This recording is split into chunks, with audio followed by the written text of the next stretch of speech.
So we're here at one of my favourite places on earth, Cannes, in the south of France. We're here for the 70th Film Festival. I'm very excited. There's lots of stars here this year. Kristen Stewart, there'll be Dustin Hoffman, there'll be Nicole Kidman, she's in 4 films. And there'll also be the Italian goddess, Monica Bellucci, because this year she's the mistress of ceremonies. And I went to meet her.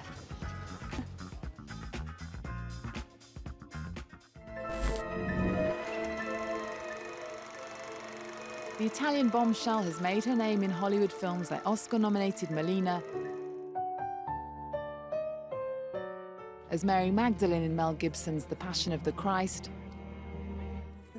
and the Mirror Queen in Terry Gilliam's The Brothers Grimm. Tell me, I am the fairest of them all. She's at home in Cannes, having appeared in 6 films here. She knows it well.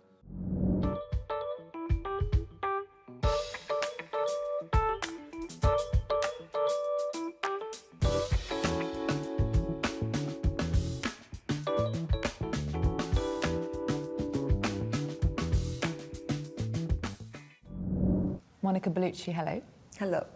Describe Cannes in 3 words. Emotion, love, unpredictable. What was the first thing that came into your head when you were asked to be the mistress of ceremonies at Cannes this year? But I was very happy. At the same time, I'm always a bit scared because, of course, you have to speak in front of so many people. But I love cinema and I love Cannes because I think it's one of the most important festivals in the world, and a festival that gives the possibility to many films to exist, big movies of course, but also movies that are more like a film d'auteur, and through Cannes they have the possibility to become international.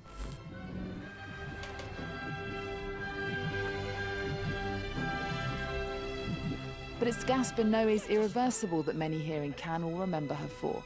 It featured a 10-minute rape scene that caused many critics to leave the cinema at the premiere in 2002.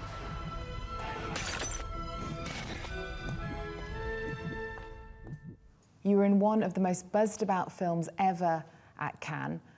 What comes into your head now when I say Irreversible? A moment of scandal, some way, because Irreversible was, in a way, a film that was well accepted and at the same time was refused. A big polemic movie. But at the same time, I have to say that after all those years, it became a reference. And Gaspar Noé, the director, I have so much respect for him because he is so free in his way to represent cinema. Give me one word to describe some of your leading men in Cannes. Gene Hackman. It's one of, I mean, I have to say that this was the first time I was in Cannes, and in 2000, and I was in the middle of Morgan Freeman and Gene Hackman, and my emotion was so huge in front of all these people, photographers and lights all over. I mean, first time, and the first time is always, you know, the biggest emotion. Keanu Reeves. Matrix, and one of the most incredible kisses in cinema.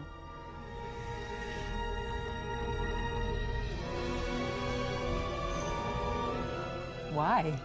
But in cinema was a huge moment, no? This moment between me and him, and not because of the kiss, but because the way how it was filmed. At 52, Monica Bellucci makes a mockery of the suggestion that when actresses reach a certain age, they can no longer play the love interest or be sexy. She seduced 007 Inspector in 2015, the oldest ever Bond girl.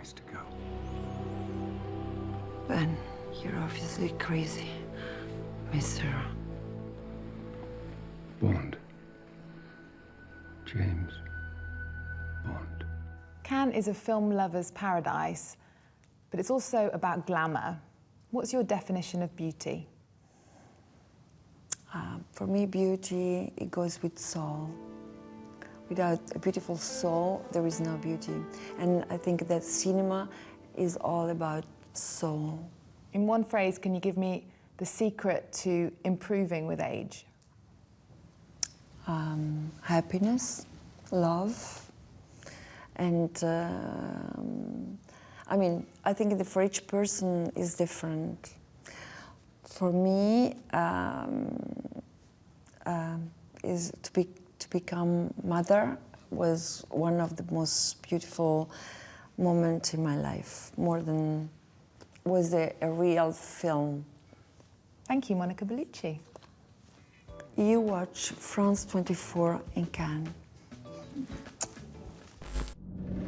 This is where the fans and the photographers stand to try and get a glimpse of their favourite stars on the red carpet. There are dozens of films that will premiere here at the Cannes Film Festival, and the Spanish director Pedro Almodóvar will be among those on the film festival jury who'll decide on the best ones. He's Spain's most acclaimed director. 5 of his films have entered the official competition at Cannes. He was once a member of the jury, and now, for the 70th edition, Pedro Almodóvar is the president. Self-taught, he funded his early filmmaking by working at a flea market and a telephone company. Since becoming a director, many of his films have had a focus on women. It's true that he loves working with actresses, and you can see that in his films. If that weren't the case, he wouldn't be able to enter the female universe as he does, in such a personal and relevant way. He knows how we are on the inside and our deepest feelings. Almodóvar released his first feature, Pepe, Lucy and Bomb, in 1980. 8 years later, he got his first Oscar nomination for Best Foreign Film for Women on the Verge of a Nervous Breakdown. He then went one better in 1999 and 2002, getting an Oscar for All About My Mother and Talk to Her. With The Skin I Live In, he tried the psychological thriller genre for the first time.